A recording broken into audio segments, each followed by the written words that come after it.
So hello, he says, trying to be bright, cheery, and full of energy. Good morning, if it is good morning to you. I thought we'd do another video of these then. The screen share idea of taking other people's words and adding funny bits to them. I definitely need to come up with a title for that. We'll see how this goes. So this is video number 2. One of the things I get asked about a lot when it comes to joke writing and stuff like that is there a formula, are there ideas, strategies, and templates you can use? And there are, but it's really hard to explain this to people sometimes. So I thought it would be a better way to do this would be to actually just go through a few examples. So this is what this kind of screen share thing is all about. You take somebody else's words and exaggerate the example a bit just for the purpose of training, but just show you the thought process that goes into adding gags to other people's words. So I should point out at the start, even though I'm using other people's words, I've not picked anybody in particular. I've just done random Google searches, okay? It's not blogs that I think are bad or terrible.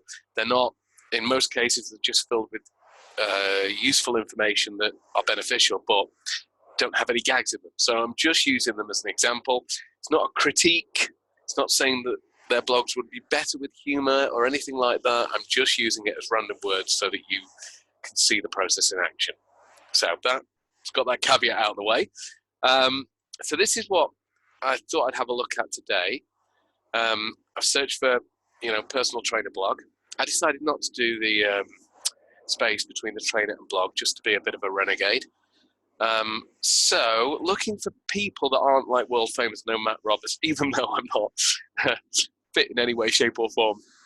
I'm not going to use Matt Roberts or anything like that because he's quite famous. So I've been down here, and Beth Truman's a good example of this, just somebody who's based in the UK doing a health and fitness blog. I have had a look. So I always check these things out because I'm worried that screen sharing, it's going to come up with some weird, dodgy porn or something like that. So you got some good blogs on there. Just realised now, this is good. Reading a personal fitness blog while sipping on a cup of coffee sat on my backside is going to make me feel very self-conscious, but let's go through with it anyway. So let's take the most recent one. This is, I hate it. Let's go 5 things I wish I knew before I started running. I could probably make that list out. They look like Batman Lycra. Oh, that's cool. So, a lot of pictures. That just looked painful watching that. Fine. Okay, this is a good example. So, the old listicle idea of 5 things I wish I knew before I started running is a good example of a blog post that a lot of people are doing. So let's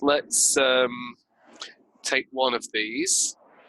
You don't have to be fast to run. It's a good job because I am not. So like the last one, we'll just take the first paragraph. There's a lot there. I've not read it all, but there's a lot there. So we probably won't do this because I want this to these videos to be short and snappy, really. You only need a few examples to get the gist. So let's make this text a bit bigger because I'm very old. Let's put it at 14 so you can see. And let's do what we did before. Let's just break it up into sentences. We can pair these together later, but just to make it a bit easier on the eye, let's just do a bit here. Like I said, I probably won't go through all of this because there's a lot of material here. So let's just have a look at it bit by bit. I will exaggerate the amount of gags I put into things. I should restate that. When I do this for people, I try and cram as many gags as I can in, and then I edit back. It's far better to have too much than too little. But at the same time, you don't want to put so many gags in that the person forgets the point of the message. Because in this case, Beth Truman's trying to convey the fact that these are things I wish I knew when I started running. They're things for you to bear in mind. So there's important points here, but we don't want to get totally muddled. So let's start. I know it might sound silly, but a few years back, I totally believed there was no point in running because I wasn't very good at it anymore. I love that. I know it might sound silly.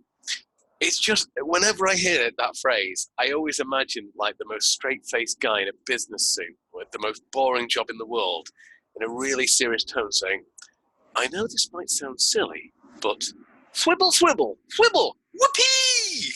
Just something really nonsensical like that. But I am a bit of a child. So I know it might sound silly, but a few years back, I totally believed there was no point in running because I wasn't very good at it anymore.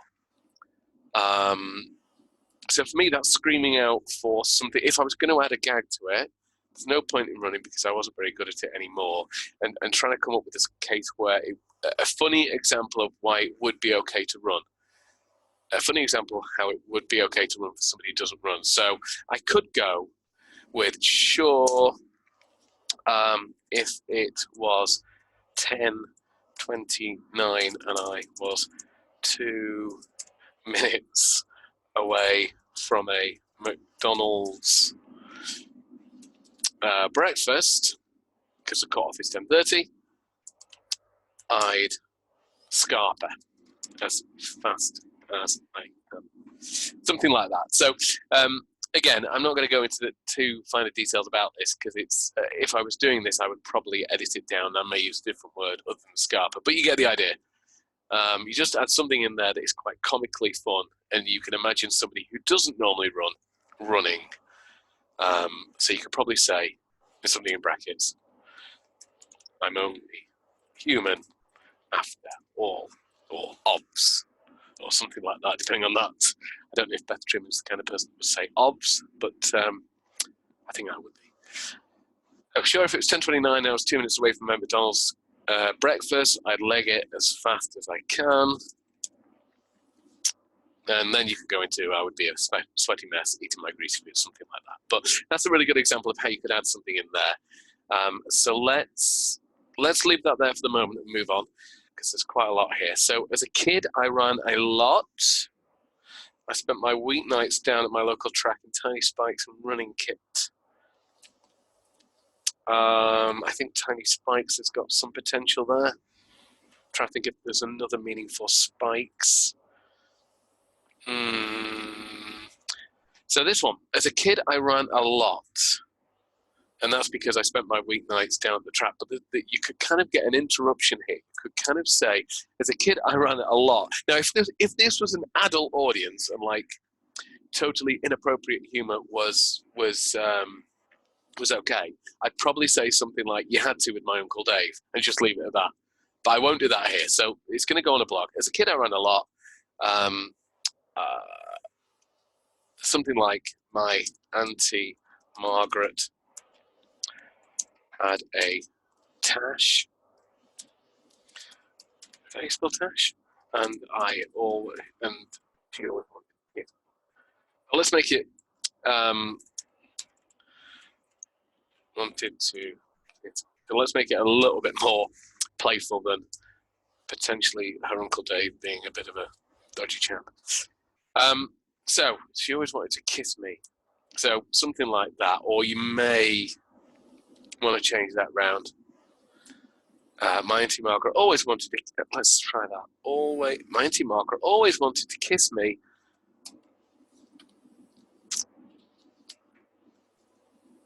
And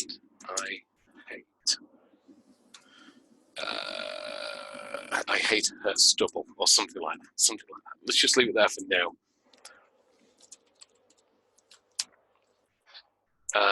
Let's separate that. So as a kid, I ran a lot. My Auntie Margaret had always wanted to kiss me, and I hated her stubble. Or I always had an aversion to stubble, something like that. I may come back and tweet that in a second. So let's move on to the next bit. I spent my weeknights down at a local track in tiny spikes and running kit. I think there's something in there.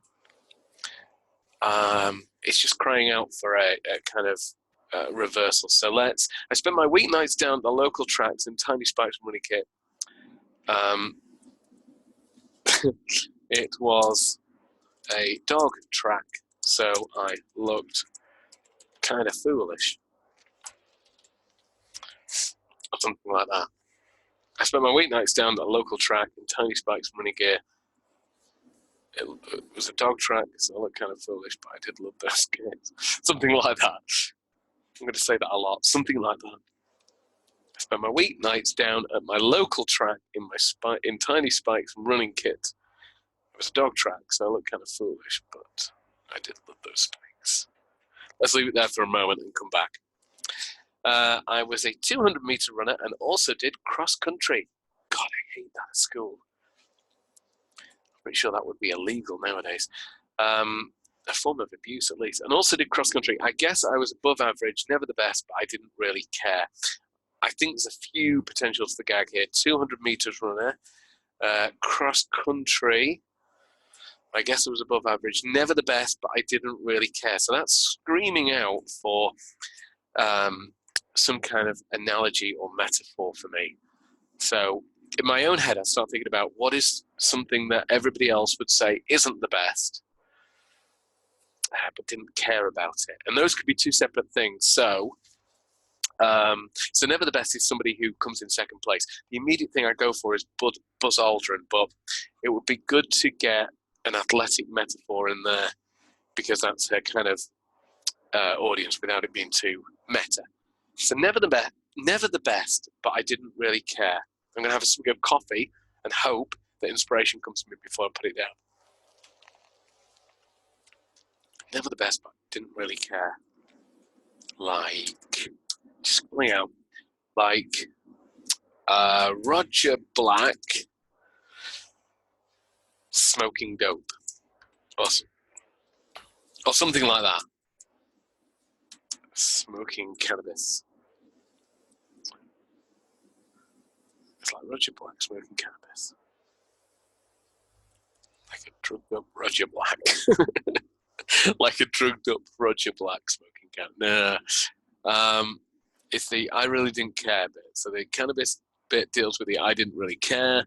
And Roger Black deals with somebody who wasn't quite the best, thanks to Michael Johnson, but was still good enough. Never the best, but I didn't really care. Imagine Roger Black smoking cannabis. Something like that. Imagine if Roger Black smoked cannabis. I'm just checking now to see if I'm going to get them for slander. Imagine if Roger Black said that. I'm fine with that. So I was a 200-meter runner, also did cross country. I guess I was above average, never the best, but I didn't really care. A bit like if Roger Black smoked cannabis. Not entirely happy with that, but we'll see. We'll see how it goes. So I was a 200-meter runner. You could put something in there like that insinuates something that you wouldn't expect to be 200 meters. So I'm going to force this in. I don't think I would actually put this in, but I would put something in like, if I was looking for a gag there, I was a 200-meter runner, not at the track.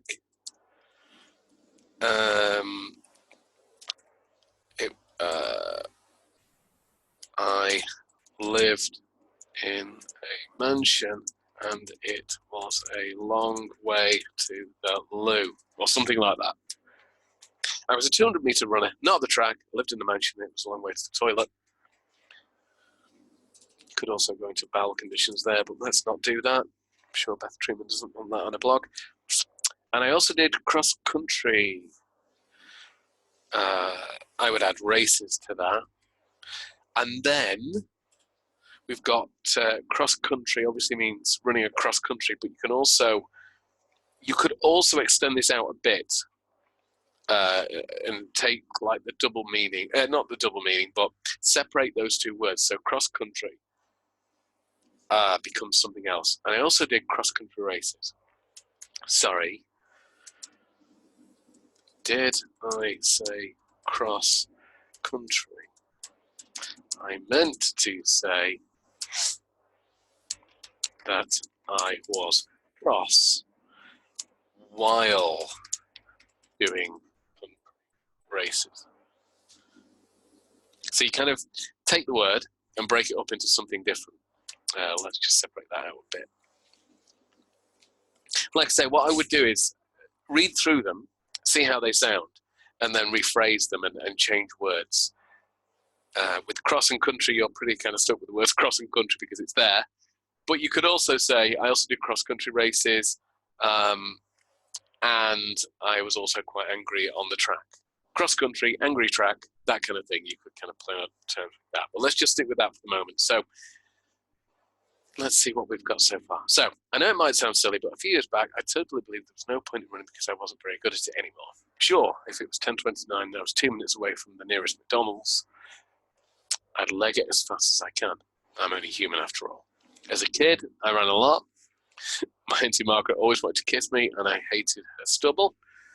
See, I hated her stubble, so we can actually, and I have, so you could change that into the result of what stubble creates. So, and I have an aversion to stubble rash, something like that.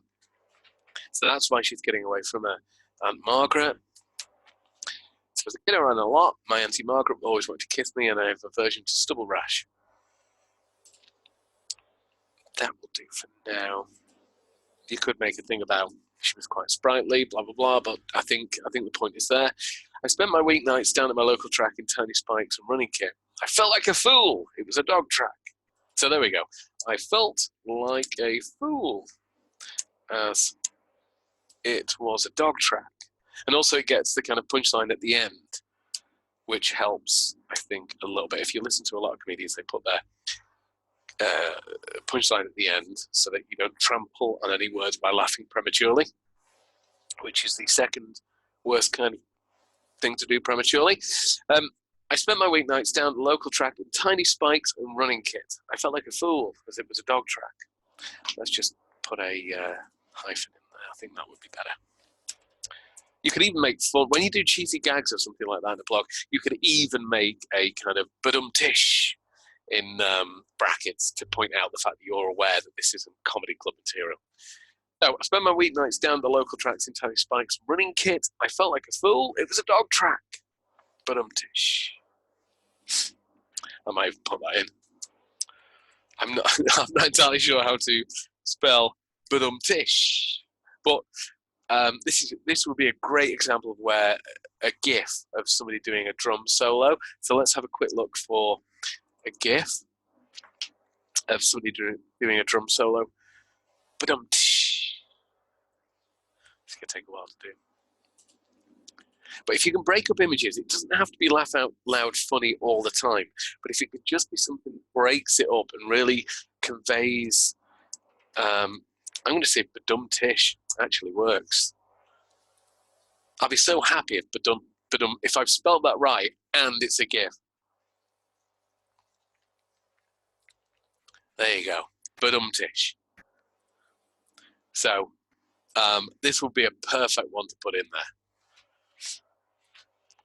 Make a cheesy gag, put BADUM TISH, you call it out, and you move on to the next bit. So BADUM TISH. I was a 200-meter runner, not the track. I lived in a mansion. It was a long way to the toilet. Or we just had a really long walk to the loo, something like that. And also did cross-country races. Sorry, did I say cross-country? I meant to say that I was cross while doing country races. And if I hadn't used BADUM TISH there, I would have used it there. And then you go on to the, I guess I was above average, never the best, but I didn't really care. A bit like if Roger Black smoked cannabis. Something like that. Yeah. I think the image is there. That like I say, I would tidy these up and sit on them and ruminate far too much and change them. But you get the idea with just this bit here. We'll just leave it there. We'll get rid of that. So we've added a few gags in there, and you can see. So the first one was just an exaggeration of I would never run, and then coming up with a reason why even somebody who wouldn't run would run. And you can build up the image of running away to get to McDonald's. As a kid, I ran a lot, and we've kind of interrupted that and come up with a way that would be funny for somebody to run. You know, similar to the McDonald's thing above. So my Aunt Margaret always wanted to kiss me, and you can play with that as much as you like. You know, we had a creepy neighbor, or something like that. There was a serial killer on the road, something. I spent my weeknights down the local tracks in tiny spikes and running kit. You spot a word in there. So in this case, we saw track, which could mean anything. Could be train track, could be anything like that. The first one that came to my mind was dog track. So it's kind of like the surprise comedian's gag. So I spent my weeks down the local track in tiny spikes and running kit. So the reader is there imagining you running around a track. And then you break that by saying, I felt like a fool. It was a dog track, BADUM TISH. And you call it out. It's a weird punny joke, but by acknowledging it as one of those, you kind of call attention to it. It allows you to do it, really. I was a 200-meter runner, and again, we're taking this kind of presumption that that is at the track in a formal race. You could say, no, that's how long my driveway was, and I had a weird bowel condition. And then I did cross-country races. You take those two words, separate them out. You can also do this with sounds like. I won't do that with the word country, but you can do it with words and say, what do they sound like? So you say, I also did cross-country races. Sorry, did I say cross-country? I meant to say I was cross while doing country races, which again isn't a massive ha-ha gag, but it just breaks it up a little bit, and you could tweak it. And the last bit, I guess it was above average, never the best, but I didn't really care. So coming up with something that perfectly encapsulates this and gives them a funny image. So both of those things, smoking cannabis and Roger Black, aren't funny on their own, but put together, they're a little bit funny. And in comparison to never the best, but I didn't really care, that's what makes the link. It's the metaphor for never the best, but I didn't really care, like Roger Black if you smoke cannabis. That kind of thing. So, I think that'll do it for this, because I want these videos to be kind of short, and I'm amazed I got many gags out of that. So, as I said before, this isn't an indication of how good a blog is or that blog posts need that level of humor. To be honest, they don't need that level of humor, and that's over-egging the pudding, really, for this, because you wouldn't do that. But if I was adding humor to it, that's what I would do. I would look for opportunities to add gags and then edit them out to make sure the message isn't lost. So I hope you enjoyed this. Hope it was useful. If you have any questions, or if you have any copy or blogs that you found on the internet and can issue them as a challenge for me to make funny, then please do. I'd like to keep doing these if they're of value. If you've got any questions, just hit me up and let me know. And we'll keep doing them until I run out of jokes. Thursday, I reckon. But thanks for watching, and I'll speak to you soon.